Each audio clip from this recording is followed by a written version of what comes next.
무엇이든 물어보약 이지양 약사입니다. 반갑습니다. 오늘의 주제는 산과 알칼리.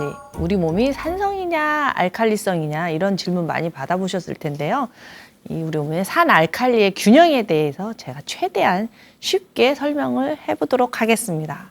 자, 오늘은요, 이 단톡방에서 실제 저희 환자분들하고 주고받은 질문들에 대해서 말씀을 드리는 약사 톡톡 시간입니다.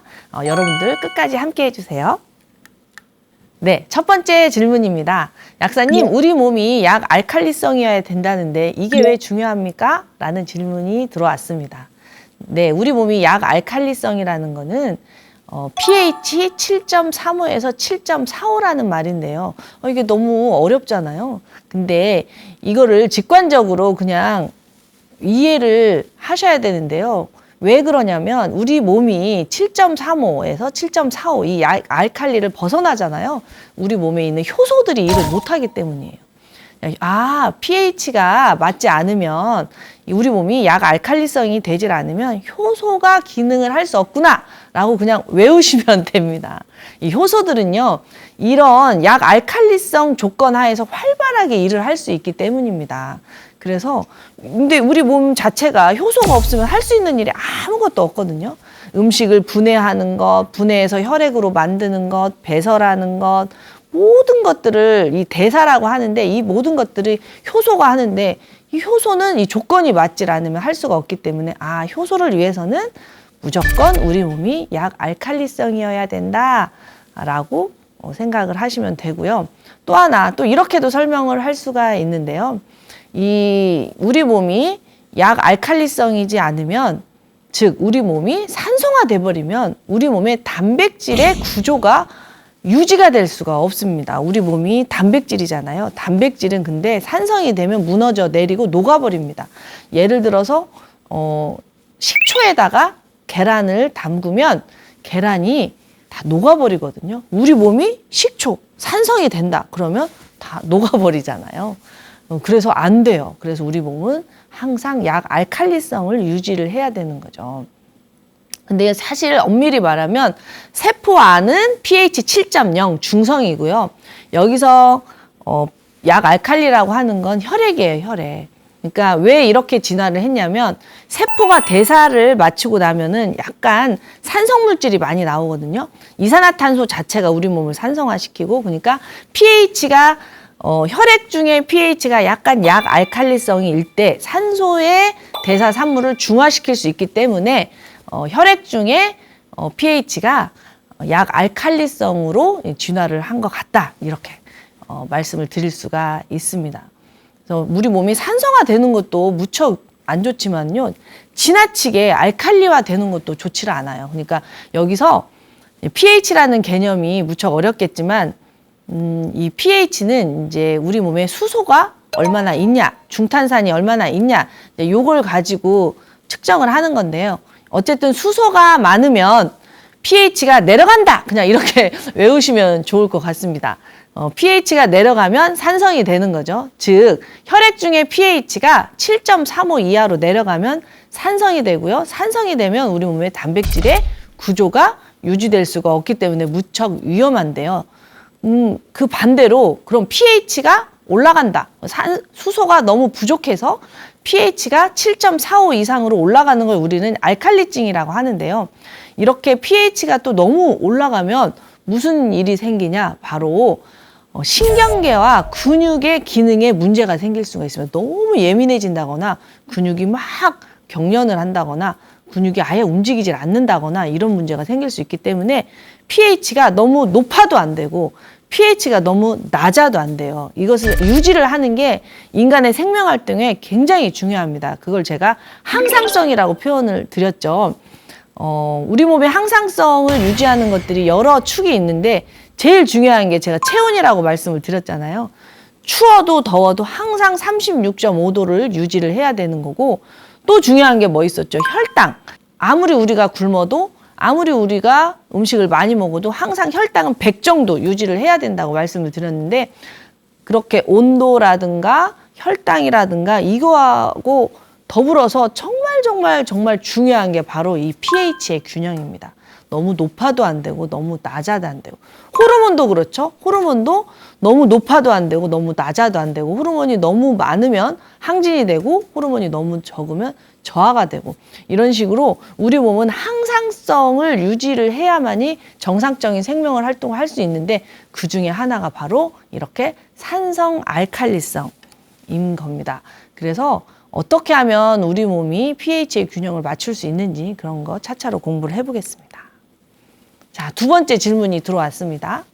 약사님, 알칼리수가 좋은가요? 라고 그런 질문 정말 많이 들어와요. 그 뭐 알칼리 수도 있고 또 뭐 정수기도 알칼리로 만들어주는 정수기도 있고 여러 알칼리를 이슈화 해가지고 많은 제품들이 쏟아져 나오고 있잖아요. 그럴 때 저는 이제 그렇게 말씀드려요. 몸을 믿어라.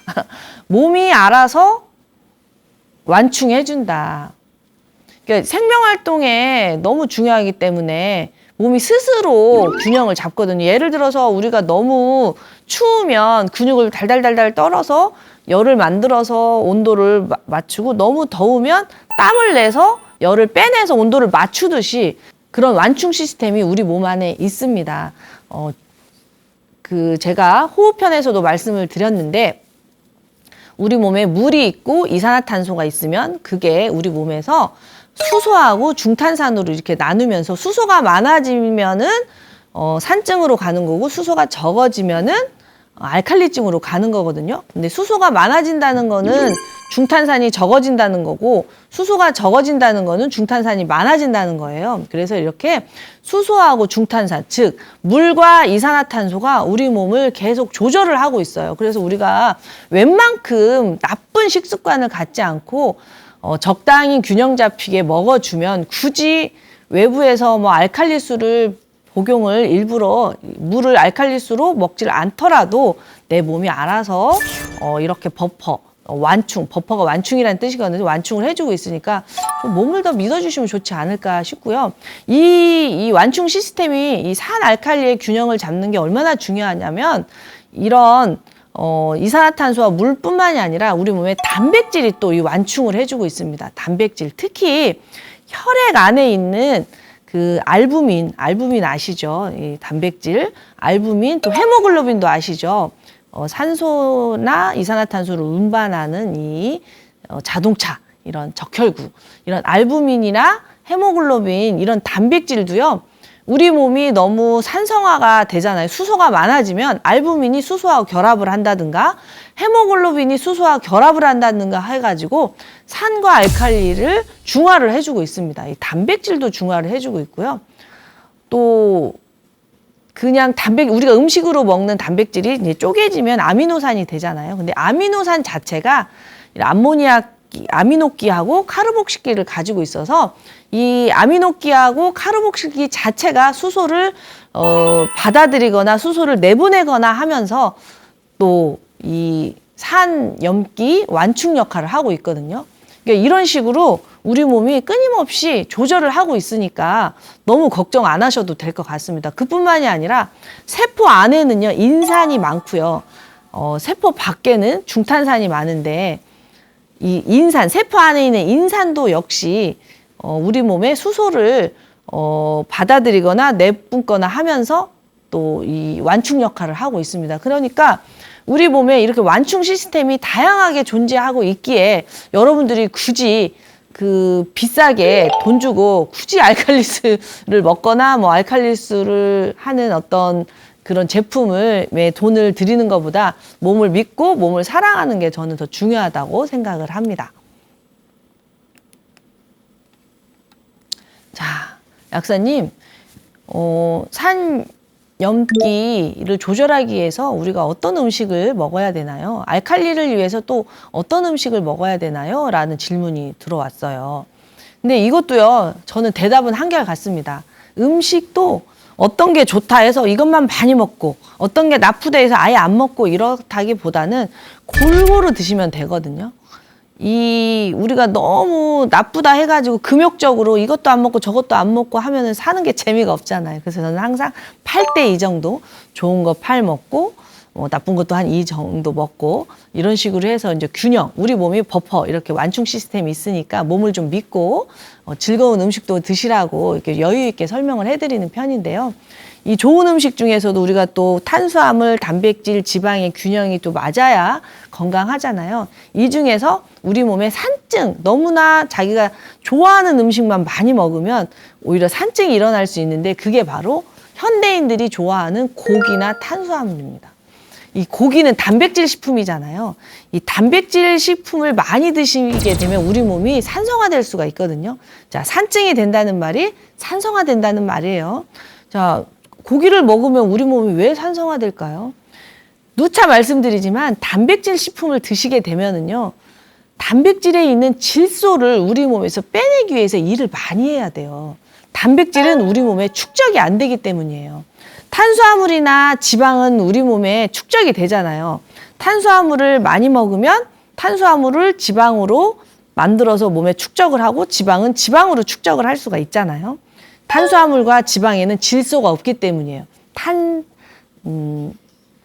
탄광 할 때의 탄, 석탄 할 때의 탄처럼 그냥 연료기 때문에 탄소를 꽉꽉 이렇게 눌러서 내 몸속에 지방으로 저장을 할 수가 있는데 고기에는 질소가 있기 때문에 고기를 많이 먹게 되면 질소를 빼내고 나머지 탄소를 저장을 해야 되거든요.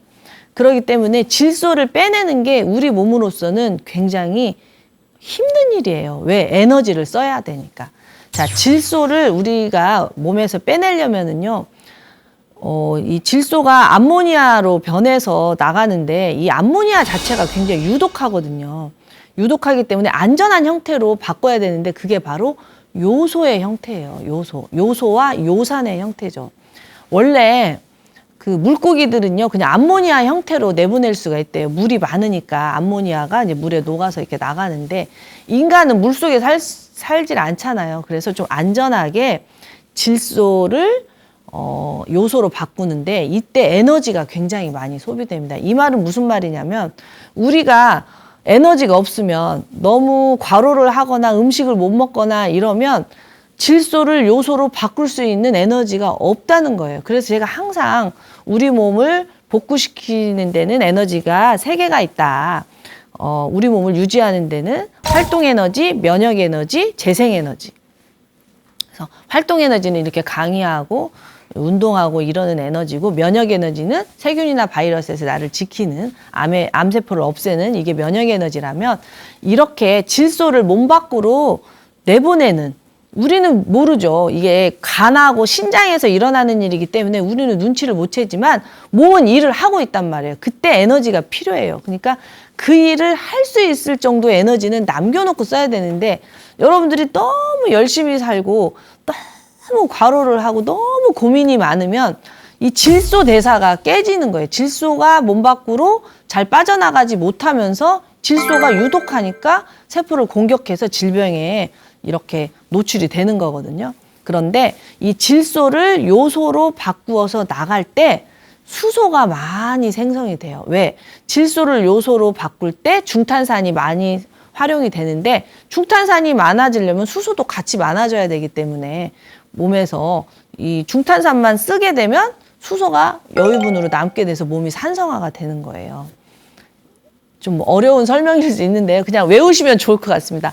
고기를 지나치게 많이 먹으면 고기에 들어있는 질소를 요소로 만드는 과정에서 에너지가 많이 소비되고 중탄산이 많이 소비되면서 몸이 산성화된다. 아, 고기를 지나치게 많이 먹으면 몸이 산성화되는구나 하고 이렇게 아시면 될 것 같습니다. 또 여러분들이 좋아하시는 탄수화물 있죠. 탄수화물. 저도 탄수화물을 너무 사랑하는데요. 탄수화물을 많이 드시게 되면 몸에 산증이 일어날 수가 있습니다. 호흡편하고 연결이 되는데요. 탄수화물이 완전 연소가 되려면 우리 몸속에 산소가 많아야 되거든요. 산소가 많으면 이 탄수화물이 완전 연소가 되기 때문에 이 몸이 산성화되지 않는데요. 만약에 여러분들이 몸속에 산소가 부족하다, 산소 전달이 잘 안 된다, 이렇게 되면 무산소 연소를 하게 돼요. 그러면 무산소 연소를 하게 될 때 많이 만들어지는 게 젖산이에요. 젖산. 젖산이 산성이잖아요.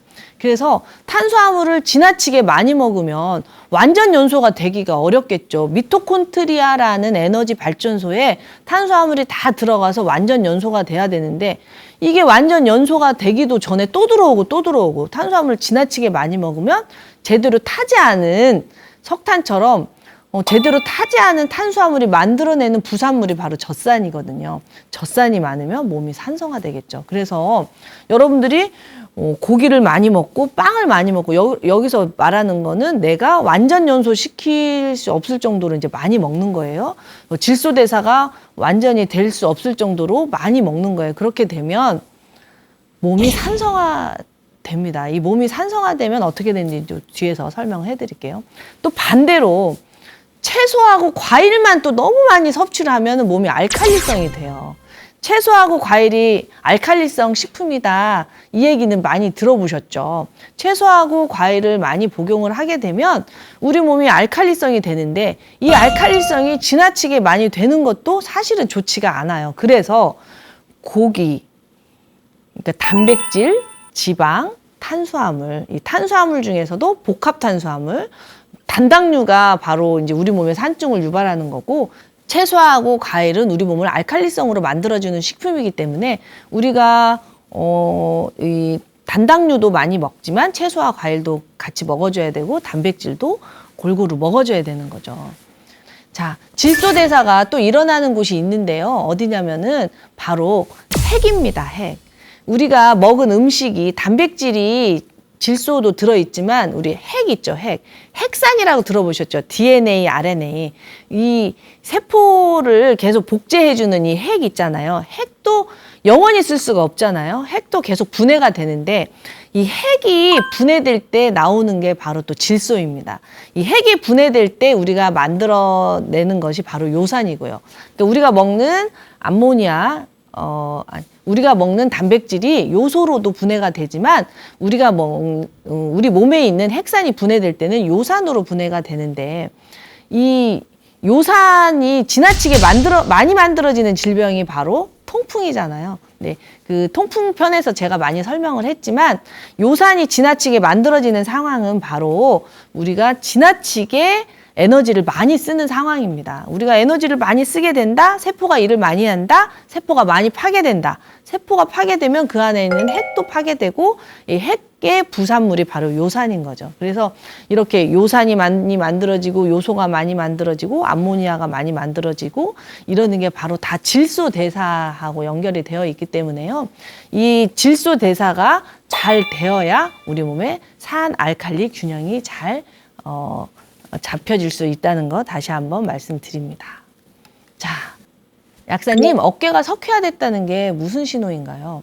어깨가 석회화됐다는 게 뭐냐면 뼈에 있어야 될 칼슘이 어깨로 와서 붙었다는 신호라는 거 제가 누차 말씀드렸잖아요. 그렇다면 우리 몸은 왜 뼈에서 칼슘을 빼가지고 어깨에 붙였을까요? 이게 바로 산 알칼리의 균형을 맞추기 위한 우리 몸의 생존 반응이라는 겁니다. 자, 우리 몸이 산성화되잖아요. 수소가 많아지잖아요. 수소가 많아지면 우리 몸이 단백질이라 다 녹아버린다고 말씀드렸죠. 그럼 안 되잖아요. 우리 몸이 산성화되면 효소가 일을 못 하잖아요. 그럼 우리는 생명활동을 할 수가 없어서 죽을 수도 있잖아요. 그럼 안 되잖아요. 그러니까 수소를 빨리 치워야 된단 말이에요. 그래서 수소를 치우는 가장 쉬운 방법이 바로 뼛속에 있는 칼슘과 교환이 되는 거예요. 칼슘이 있어야 될 자리에 수소가 들어가면은 수소를 처리할 수가 있기 때문에 몸이 산성화가 되질 않는 거죠. 그러다 보니 뼈에 있어야 할 칼슘이 빠져나가게 되고 이 칼슘은 우리 몸속에 인하고 결합을 해서 뼈처럼 단단한 물질이 되어서 이 어깨로 가는 겁니다. 우리 몸에서 혈류 속도가 가장 빠른 곳이 머리겠죠. 우리 몸에 혈액을 가장 많이 쓰는 곳이 머리고 그러다 보니까 칼슘에 가장 많이 달라붙을 수 있는 것도 혈류 속도가 빠른 이런 이쪽 상처 쪽이겠죠. 그래서 어깨에 뼈가 석회화가 되는 겁니다. 그러니까 어깨가 석회화가 됐네. 석회를 녹이면 되겠네 이렇게만 생각할 게 아니라 좀 더 근본적으로 왜 뼈에 있을 칼슘이 빠져나왔나, 내 몸이 산성화되니까 산성을 막기 위해서 내 몸이 살려고 이렇게 했구나 라고 알아차리시고 내가 왜 산성화됐는가를 살펴보세요. 내가 왜 석회화가 되었는가? 고기를 많이 먹으면 고기를 좀 줄이시는 거고, 탄수화물을 너무 많이 먹으면 탄수화물을 좀 줄이시는 거고, 커피를 너무 많이 드시게 되면 커피를 좀 줄이시게 되는 거고, 이렇게 술을 너무 많이 먹으면 술을 좀 줄이는 거고, 이런 식으로 내 몸에서 왜 이런 일이 일어나는가를 근본적으로 살펴보시는 게 중요할 것 같습니다. 또 이런 질문이 들어왔네요. 우리 딸아이가 탄산음료를 엄청 좋아하는데 이 탄산음료가 왜 안 좋은가요? 라는 질문이 들어왔어요. 탄산음료는 기본적으로 열량을 많이 함유하고 있기 때문에 안 좋다는 건 다 아시잖아요. 너무 이제 비만을 초래하잖아요. 과당, 너무 달아서 지방간을 유도하기도 하고 지방간 이전에 칼로리가 높아서 비만을 유도하기도 하는데요. 탄산음료가 안 좋은 이유는요. 인산을 많이 함유하고 있기 때문이기도 합니다. 자, 이 인산은요. 우리 몸에 너무 많이 들어오면은 우리 몸의 산알칼리의 균형을 깨기 때문에 칼슘하고 붙어서 우리 몸을 석회화시킵니다. 아까 말씀드린 것처럼. 그래서 이 탄산음료를 많이 드시게 되면 세포가 석회화가 되기가 쉬워요. 어깨가 석회화 되기가 쉬워요. 그러니까 우리가 탄산음료도 너무 많이 드시면 안 될 것 같습니다. 또 이런 질문이 들어왔네요. 약사님, 침은 왜 중성에 가까운 약 알칼리성인가요? 이런 질문이 들어왔어요. 너무 좋은 질문이라고 생각을 합니다. 우리 몸이요, 다 달라요. 위는 강산이고, 췌장은 알칼리성이고, 또 피부는 약산성이고, 이런 식으로 다 다르단 말이에요. 자, 그러면 침은 왜 약 알칼리성일까요? 그것도 중성에 가까운, 그거는요, 치아를 보호하기 위해서예요. 아까 제가 어깨 석회화 부분에서 설명을 드렸잖아요. 몸이 산성화되면 뼈에서 칼슘이 빠져나온다고. 만약에 침이 산성화된다면 이 치아도 뼈의 일종인데 뼈가 다 부식이 돼버리겠죠. 그래서 뼈가 산성화되면 안 되는 것처럼 치아도 산성화되면 안 돼요. 그러면 어떤 사람들이 충치가 많이 생길까요? 맞습니다. 이 젖산이 많이 생성되는 사람들이죠. 그럼 젖산은 어느 상황에서 생성이 될까요? 네. 치아에 이 당분이 많이 남아있으면 이 당분을 먹고 뮤탄스균이라니 이 당분을 먹고 내뿜는 그 산성 때문에 치아가 부식이 돼요. 그래서 엄밀히 말하면 단 것이 치아를 부식시키는 게 아니라 단 것을 먹은 세균이 만든 산성 물질이 치아를 부식시키기 때문에 단 거를 먹지 말라고 하는데요. 만약에 여러분들이 몸이 체액이 충분하다면 우리 몸이 약간 입속 상황이 산성이 되더라도 바로 이 완충 역할을 할 수 있기 때문에 충치가 잘 안 생기는 겁니다. 그래서 여러분들께서 내가 그렇게 양치를 잘하고 열심히 치아 관리를 하는데도 자꾸 치아가 약해지고 치아가 부식이 되고 충치가 잘 생긴다면 내 몸에 산알칼리의 균형이 깨져 있어서 이 치아 쪽에 완충 역할을 잘 못하는가, 요거를 한번 생각을 해보셔야 된다는 거죠. 그래서 암 환자분들은 이 입속 상황의 산알칼리 검사를 해보면 중성 쪽이 아니라 약간 산성에 가깝다는 그런 이야기도 있잖아요. 그래서 여러분들이 항상 체액을 충분하게 해가지고 침을 중성에 가까운 알칼리성으로 만드는 게 매우 중요합니다. 자, 또 이런 질문이 들어왔습니다. 약사님, 위는 왜 산성입니까? 위는요, 아주 강한 산성인 염산이 나와요. 왜 그럴까요? 바로 단백질을 분해하기 때문이에요. 이 산이 없으면 단백질 소화가 안 되기 때문이죠. 그래서 위는 산성을 만들어야 되는데요. 또 중요한 게 위가 강산이어야만이 나쁜 균을 없앨 수 있기 때문입니다. 우리가 제균의 의미도 있는 거죠. 그래서 위는 강산이어야 되는데 위가 강산이 되려면 HCl, 이 염산이 강산이잖아요. 근데 염산이 만들어지려면 수소하고 염소가 있어야 되잖아요. 근데 이 수소하고 염소가 어디서 들어오냐? 수소는 물에서 들어오지만 염소는 소금에서 들어오기 때문에 만약에 여러분들이 너무 저염식을 하게 되면 염소가 들어올 길이 없어서 저산증에 빠지게 됩니다. 자, 저산증에 빠지게 된다는 거는 소화가 안 된다는 거고 몸속에 나쁜 물질, 나쁜 세균이나 바이러스를 못 없앤다는 거잖아요. 그렇게 된다면 어떻게 되겠어요? 면역이 약해지는 거고. 자, 제가 아까 말씀드린 것처럼 고기를 소화를 시켜야 우리 몸이 적당한 산도를 유지할 수 있다고 말씀을 드렸잖아요.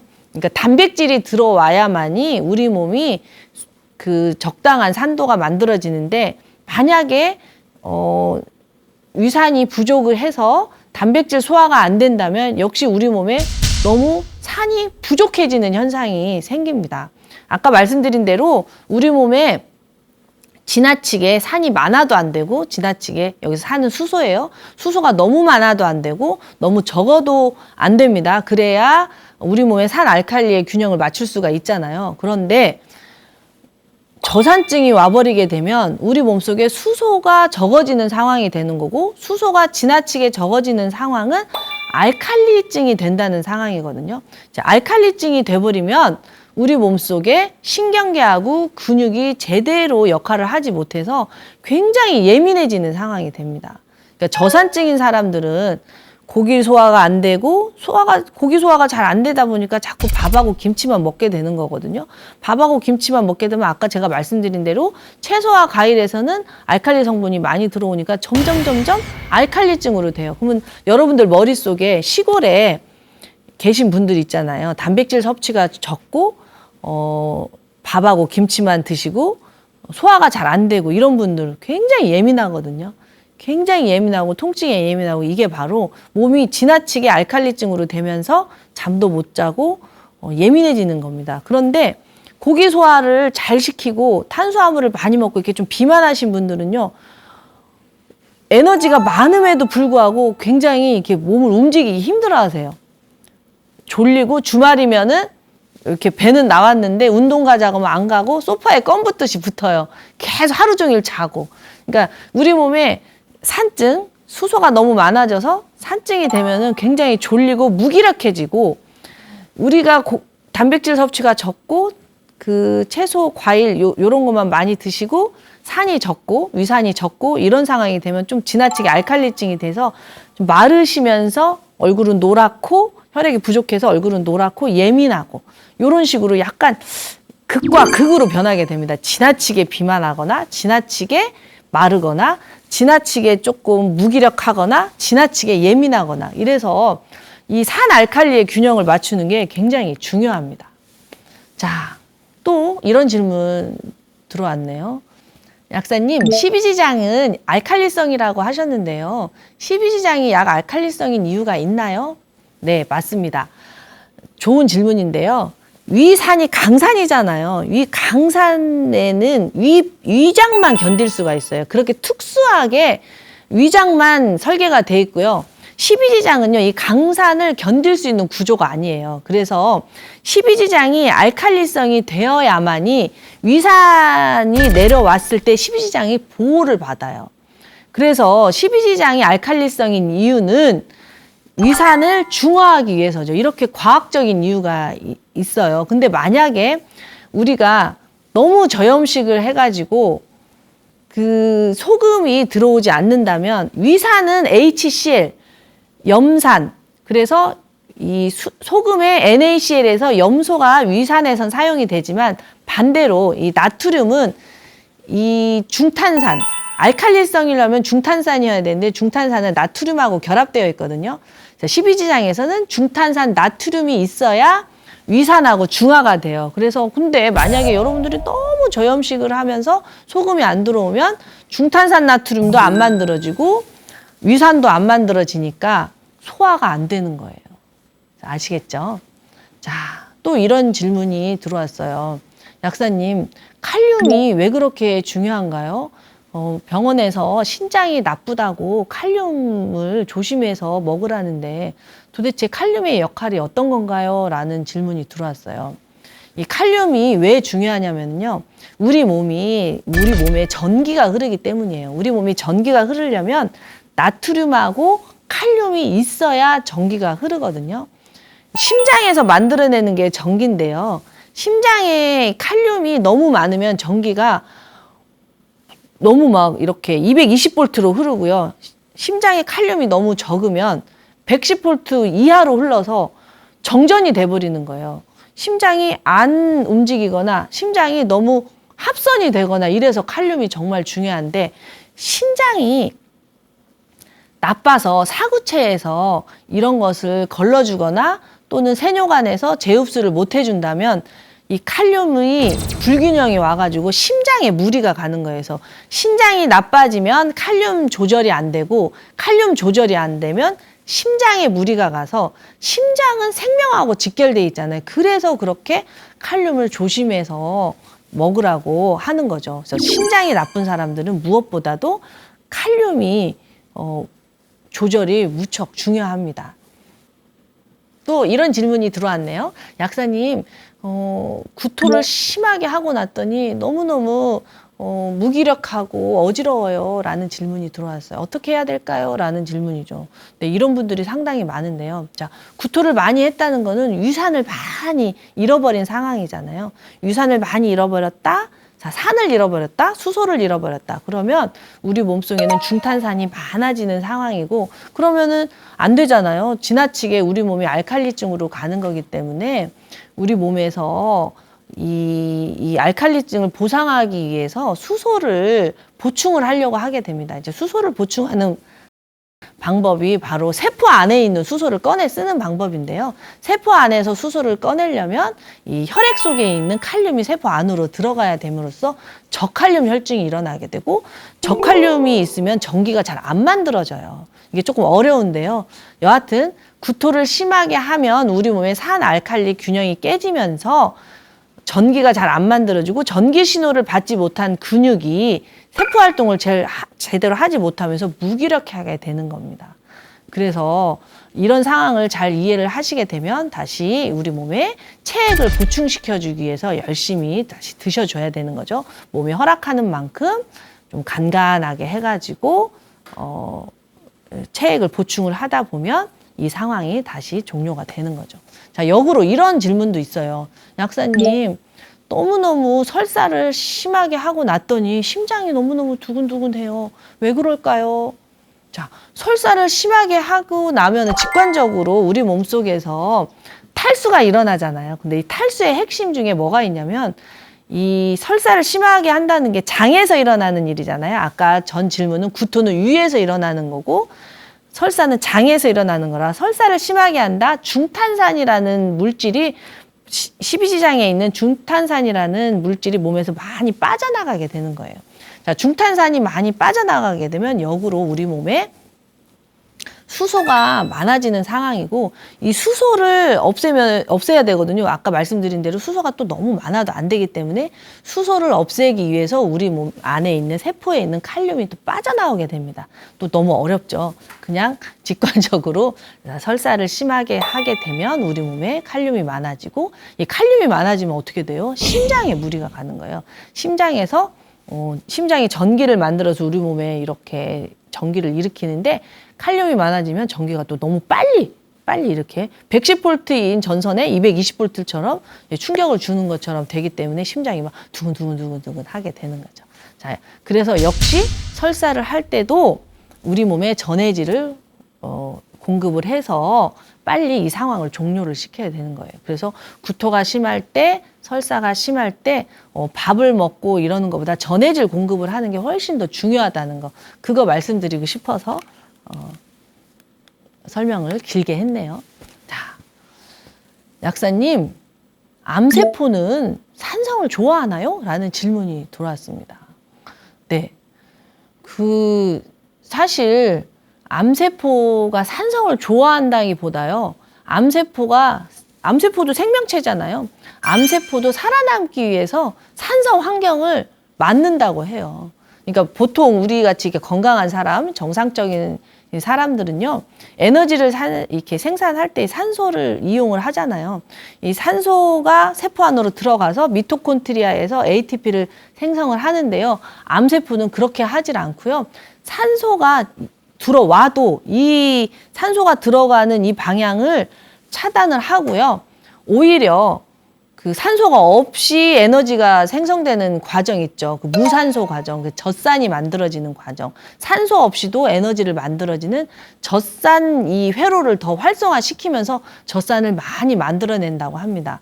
이게 암세포가 살아가는데 유리하기 때문이라고 합니다. 자, 그럼 역으로 생각할 때 우리가 산소가 세포 안으로 다 들어가지 않는다면 탄수화물이 완전 연소가 안 되고 젖산이 많이 만들어질 거 아니에요. 그러면 암세포가 살기 좋은 조건이 되겠죠. 그래서 우리가 호흡을 제가 깊은 호흡을 하라고 말씀드리는 이유가 그겁니다. 우리가 탄수화물을 먹었을 때 산소가 있으면 이 탄수화물이 완전 연소가 되기 때문에 에너지도 잘 만들어지고 암도 잘 살 수 없는 조건이 되는데요. 우리가 이렇게 횡격막 호흡을 하지 않고 깔짝깔짝 이렇게 흉식 호흡만 하게 되면 산소가 조직 속으로 가지 못할 거 아니에요. 산소가 조직 속으로 가지 못하게 되면 에너지가 잘 안 만들어질 거고 에너지가 부족해지겠죠. 근데 우리는 일을 막 해야 돼요. 에너지가 부족한 상황이 되면 뇌에서 어떻게 돼요? 에너지가 잘 안 만들어지네? 그러면 빨리 더 먹어라 이렇게 몸이 신호를 보내서 우리는 밥을 먹고 나서 또 당을 먹게 됩니다. 그러면 그 여분의 당이 또 어떻게 돼요? 지방으로 전환이 되죠. 그러니까 여러분들께서 숨만 잘 쉬어도 호흡만 잘해도 살이 안 찌는 체질이 될 수가 있는 거예요. 숨을 잘 쉰다, 깊은 숨을 쉰다, 복식호흡을 한다, 횡격막 호흡을 한다, 산소가 세포까지 잘 전달이 된다, 세포 안에서 에너지가 완전 연소가 된다. 에너지가 많이 만들어진다. 에너지가 잘 만들어지면 뇌에서 더 먹으라는 신호를 안 한다. 식탐이 줄어든다. 이런 식으로 이해가 되죠. 그래서 여러분들이 뭐 운동할 시간이 없다. 이렇게 말씀을 하시더라도 숨쉬기 운동만이라도 제대로 한다면 살이 찌지 않는 체질이 된다는 거 말씀드리고 싶었습니다. 자. 약사님, 그렇다면 피부는 왜 약산성인가요? 라는 질문이 들어왔어요. 참 복잡하죠. 입은 중성, 위는 산성, 췌장은 알칼리성, 피부는 약산성. 예, 피부는요, 이 세포를 보호해야 되잖아요. 그런데 이 세포를 보호하는 게 무엇으로부터 보호할까요? 무엇으로부터 가장 중요한 게 미생물이겠죠. 근데 미생물 다 단백질이잖아요. 근데 산성일 때 미생물들이 접근을 못할 거 아니에요. 왜? 단백질은 산성에 녹아버리니까. 그래서 pH가 약간 낮을 때, 즉 그 약산성일 때 우리 그 피부가 우리를 보호할 수가 있는 겁니다. 그래서 여러분들이 그 어떤 이런 그 몸을 씻는 제품을 선택을 할 때 너무 지나치게 알칼리성인 제품을 선택을 하시면 피부 장벽을 깨트리겠죠.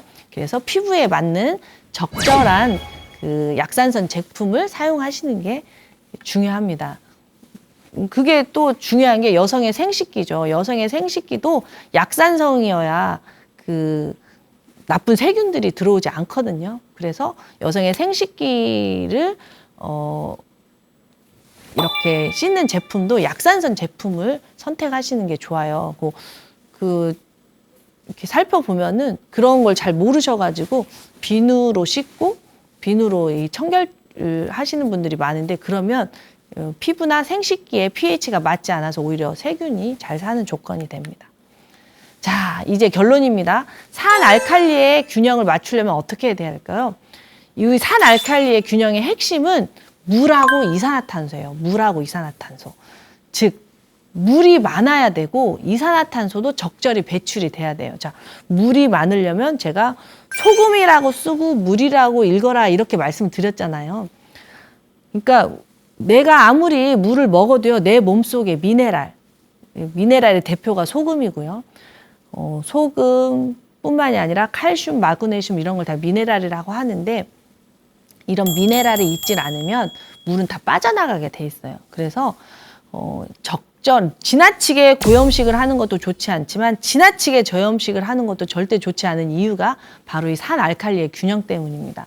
그래서 물을 적당히 드시는데 약간 간기가 있는 그러니까 누차 말씀드리지만 따뜻한 국물이 좋아요. 밥상에서 이 조개국, 북엇국, 미역국, 콩나물국 이렇게 매웁지 않는 지리국물 있잖아요. 이 삼삼한 국물을 드시는 게 산 알칼리의 균형이 매우 좋고요. 깊은 호흡이 굉장히 중요합니다. 우리가 너무 횡격막 위쪽에서 흉식호흡 깔짝깔짝깔짝 숨을 내쉬게 되면 이산화탄소가 지나치게 많이 빠져나가서 산 알칼리의 균형이 안 맞거든요. 그래서 숨을 크게 들이쉬고 멈췄다가 크게 내쉬고 그러니까 호흡은 깊을수록 적을수록 좋아요. 그러나 갑자기 음식을 많이 먹으면 체하듯이 갑자기 횡격막 호흡, 복식 호흡을 너무 열심히 하시면 또 근육 경련이 일어나니까 천천히 몸에 맞게 호흡 조절하시고요. 또 하나 중요한 게 탄수화물, 단백질, 지방의 균형을 맞추셔야 됩니다. 단백질이나 탄수화물을 지나치게 많이 먹으면 몸이 산성화되는 거고 역으로 단백질을 너무 적게 드시고 채소나 과일만 또 너무 많이 먹어도 몸이 알칼리화 되기 때문입니다. 그래서 탄수화물, 단백질, 지방. 탄수화물은 단당류하고 이런 식이섬유가 많이 들은 탄수화물을 복합적으로 골고루 드셔주셔야 되겠죠. 그리고 무엇보다도 과로하시면 안 됩니다. 왜냐하면요, 우리가 호흡으로 또는 먹거리로 이 산 알칼리의 균형이 깨지더라도 신장, 이 콩팥에서 이 산 알칼리의 균형을 맞춰주는데 이 신장에서 이 산 알칼리의 균형을 맞추려면 에너지가 필요해요. 에너지가. 근데 너무 과로하게 되면 신장에서 이걸 못 맞추기 때문에 산 알칼리의 균형이 영영 맞춰지지 못해서 몸이 질병으로 가는 거거든요. 그래서 지나치게 과로하시면 안 된다는 거 말씀드리고 싶고요. 이 시기가 바로 갱년기 즈음인 거죠. 우리가 갱년기 전에는 혈액이 많기 때문에 에너지가 많아서 고기 많이 먹고 숨 제대로 안 쉬고 술 많이 먹고 커피 마시고 이러더라도 크게 질병이 없어요. 왜냐하면 신장에서 받쳐주고 있기 때문에. 그런데 신장이 약해지는 시기, 갱년기 즈음, 한방에서는 신허라고 해요. 신이 약해지는 그 시기가 되면 신이 약해진다, 호르몬이 약해진다. 신장이 만들어내는 게 호르몬이거든요. 신장이 뇌하고 연결해서 호르몬의 균형을 맞춰주는데 나이가 들어서 에너지가 부족해져서 호르몬도 고갈이 돼버리면 이 산 알칼리의 균형을 맞출 수가 없어요. 요 신장에서 어떻게 산 알칼리의 균형을 잘 맞추는지는 신장편에서 제가 자세히 또 설명을 해드릴 텐데요. 이렇게 산 알칼리의 균형을 맞추려면 호흡, 또 물, 좋은 음식, 그리고 에너지의 균형, 이 모든 것이 연결이 다 되어 있답니다. 그래서 건강하기가 쉽지가 않습니다. 갱년기 이전에는 건강이 저절로 주어졌다면 갱년기 이후, 50대 이후에는 정말 이 모든 것들의 균형이 맞춰져야 건강한 노후가 될 수 있으니까 이 모든 것들의 균형을 잘 맞추시면서 삶의 질을 높이셨으면 좋겠습니다. 감사합니다.